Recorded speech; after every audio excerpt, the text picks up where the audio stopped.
PKBM Latansa. PKBM ini berada di Jalan Pemadian Gang Batik nomor 215 Dander, Bojonegoro. Saat PKBM Latansa didirikan, masih banyak masyarakat yang belum sekolah, putus sekolah, buta huruf, dan juga banyak masyarakat yang belum memiliki pekerjaan.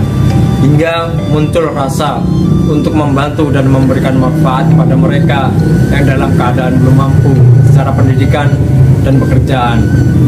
Dengan didirikan PKBM ini, pendiri ingin memberi manfaat keterampilan kepada mereka sehingga mereka bisa berdaya dan juga meningkatkan taraf ekonomi mereka.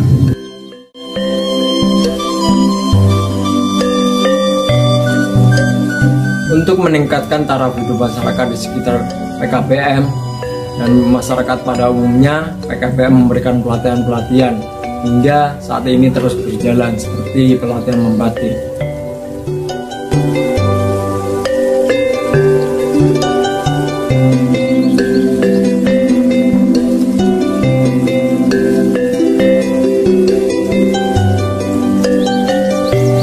Pola pengembangan lembaga ini adalah dengan cara pendiri mencari teman-teman atau rekan-rekan yang memiliki prinsip atau antusias yang sama dengan PKBM Latansa untuk membantu masyarakat sekitar dan bergabung dengan PKBM Latansa. Mereka membantu mempublikasikan, mensosialisasikan tentang program-program kegiatan sekaligus membantu dalam operasional kegiatan, yaitu sebagai tutor.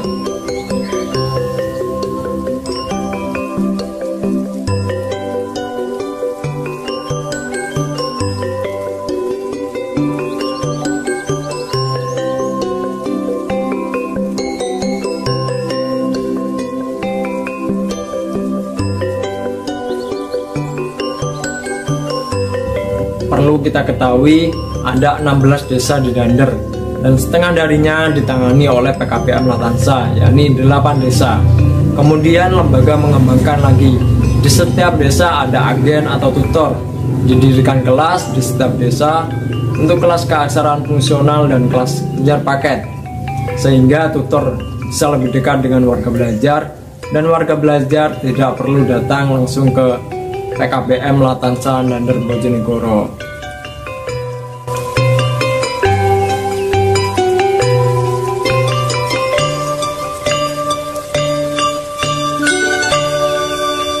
Tidak sampai di situ, kemudian dikembangkan lagi membuat pendidikan anak usia dini dan juga kelompok bermain yang tepatnya berada di desa Dander dan juga desa Sendangrejo. Kemudian dikembangkan lagi keterampilan komputer hingga terbentuk lembaga kursus komputer. Nah, juga kemudian PKBM berkembang sesuai harapan pendiri. Yang awalnya pada saat pendirian PKBM ini hanya memiliki beberapa rombel yang terdiri dari 32 orang, kemudian menjadi 750 orang.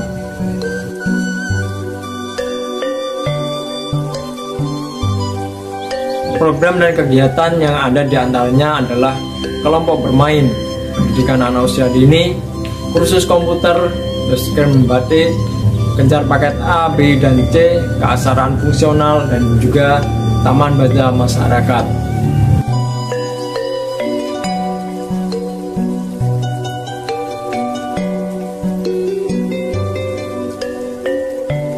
Tentunya dalam pengelolaan lembaga ini menemukan kendala-kendala yang dihadapinya, seperti pada awal pendirian PKBM ini. Pada awal pendirian, kesadaran masyarakat untuk ikut serta bergabung dengan PKBM ini masih dirasa kurang untuk ikut program yang sudah disiapkan oleh lembaga yang tujuannya untuk mengeluarkan mereka dari keterpurukan dan juga buta aksara. Selain itu, ada juga kendala pada saat ini, yakni sistem pengelolaan yang sekarang bisa dikatakan hampir menuju formal, dan juga lembaga dituntut administrasi seperti lembaga formal. Sedangkan dapat kita ketahui, sumber dana lembaga PKBM Latansa ini tidak sama dengan lembaga formal pada umumnya.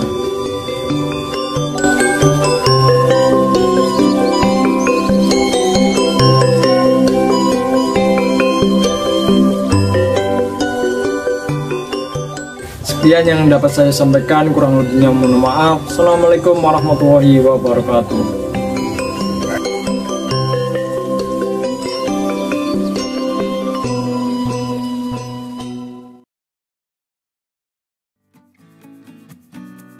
Assalamualaikum warahmatullahi wabarakatuh. Perkenalkan, nama saya Azifatun Nur Fuaida, mahasiswi UIN Sunan Ampel, Surabaya, program studi Manajemen Pendidikan Islam. Pada kesempatan kali ini, saya akan menjabarkan sedikit tentang profil lembaga pendidikan informal, yakni salah satu tempat kursus bahasa Arab yang ada di Pare, yaitu lembaga Markas Arabiyah. Hal ini bertujuan untuk memenuhi tugas mata kuliah Manajemen Pendidikan Non-Formal dan Informal yang diampu oleh Bapak Nuril Huda. Untuk selebihnya, silakan simak video berikut ini.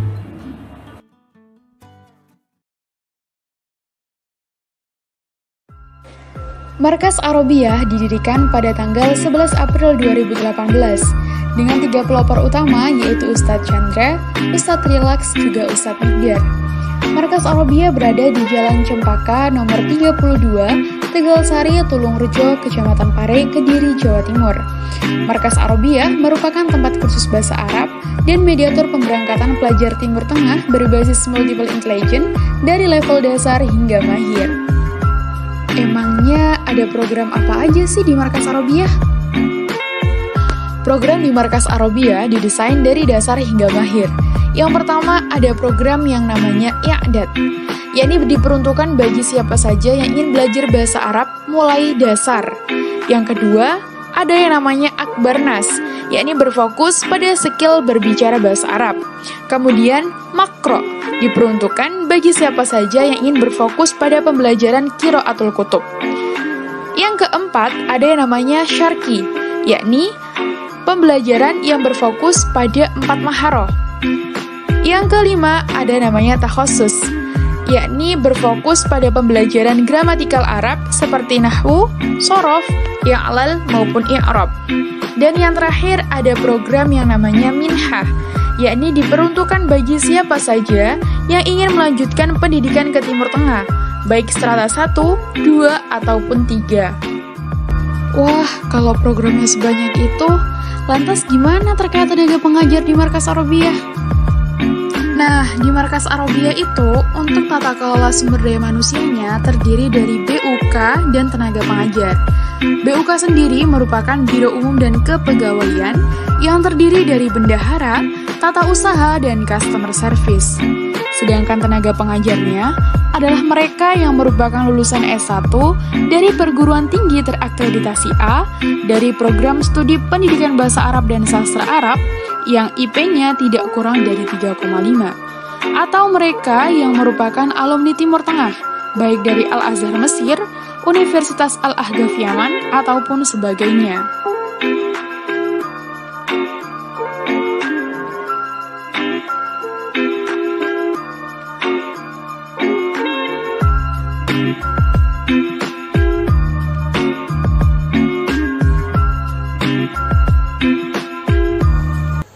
Terkait masalah hambatan di pihak eksternal tentu adalah tentang bagaimana kita bisa memberikan layanan khidmat terbaik kepada peserta didik. Mengingat peserta didik yang datang ke Markas Arabiyah sangatlah heterogen. Di sana ada orang yang lebih corak keberagamannya ke arah ormas tertentu. Ada pula yang karakternya dia lebih condong kepada introvert.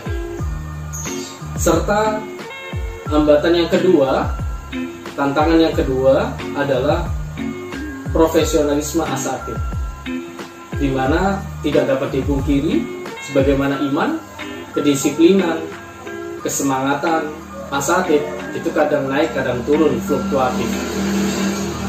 Itu dari segi internalnya. Sementara kalau eksternal biasanya adalah tantangan yang kita alami adalah persaingan antara kompetitor, yang tentunya hal ini harus diselesaikan dengan mencari win-win solution yang kreatif, inovatif, dan juga solutif. Kalau kalian cari kualitas, maka ikutilah program Markas. Kalau kalian ingin dibimbing secara totalitas, maka ikutilah Mediator Markas. Ta'allamu lughatal arabiyyah wa 'allimuha linnas. Markas Arabia hayyun fi qulubina. Sampai jumpa di video selanjutnya. Wassalamualaikum warahmatullahi wabarakatuh.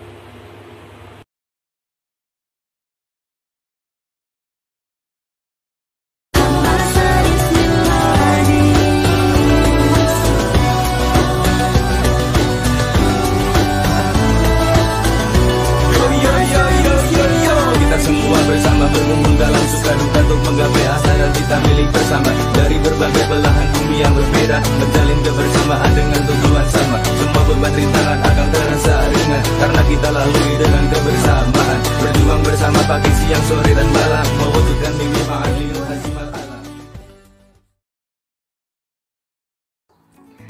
Assalamualaikum warahmatullahi wabarakatuh. Perkenalkan, saya Siti Nurfaiza, mahasiswi Program Studi Manajemen Pendidikan Islam Fakultas Tarbiyah dan Keguruan UIN Sunan Ampel, Surabaya.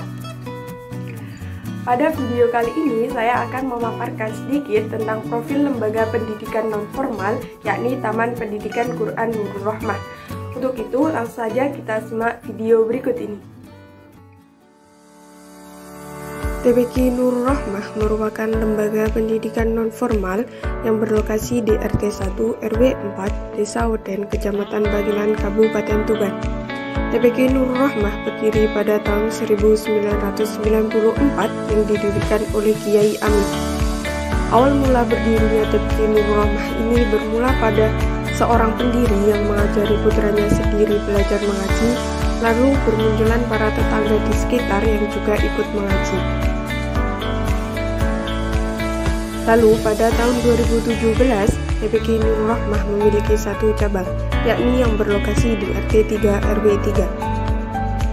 TPQ Nurul Rahmah memakai metode pembelajaran An-Nahliyah, yakni suatu metode belajar membaca Al-Quran yang menekankan pada kesesuaian dan keteraturan dengan ketukan, sehingga dengan ketukan membaca Al-Quran dapat sesuai, baik panjang maupun pendeknya. TPQ Nurul Rahmah memiliki santri sebanyak 55 dengan pendidik sejumlah 7 dengan uang SPP sebesar 5.000 per bulan. TPQ Nurul Rahmah memiliki 4 kelas, yakni kelas 1 terdiri dari anak mulai PAUD sampai TK, kelas 2 mulai TK sampai kelas 2 MI maupun SD, kelas 3 mulai kelas 3 sampai kelas 5 MI maupun SD, dan untuk kelas 4 mulai kelas 6 SD maupun MI sampai SMP. Selain belajar Al-Quran, di TPQ Nurul Rahmah juga memiliki pelajaran-pelajaran khusus yang terjadwal. Mulai hari Ahad ada belajar sholat, Senin belajar dan menghafal surat pendek, Selasa belajar menulis Arab, Rabu ngaji kitab kuning bagi yang tingkat atas, Kamis tahlil, dan Sabtu belajar serta menghafal doa-doa harian.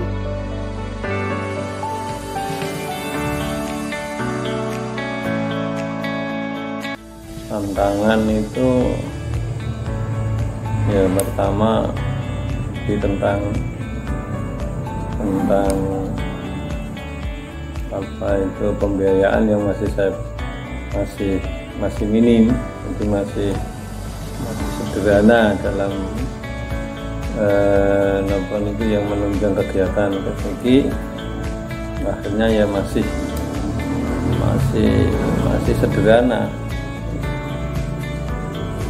Kemudian karena adanya di desa, kadang-kadang anak-anak itu ya kalau sudah lulus, sudah tamat jilid dengan Al-Quran itu belum sampai khatam sudah nggak mau mengaji. Itu kendalanya. Kedepannya ya TPQ Jasa Kelola ini bisa berkembang ya dengan peralatan yang lengkap, tertib, dan bisa mengikuti seperti TPQ yang sudah maju. Itu harapan saya.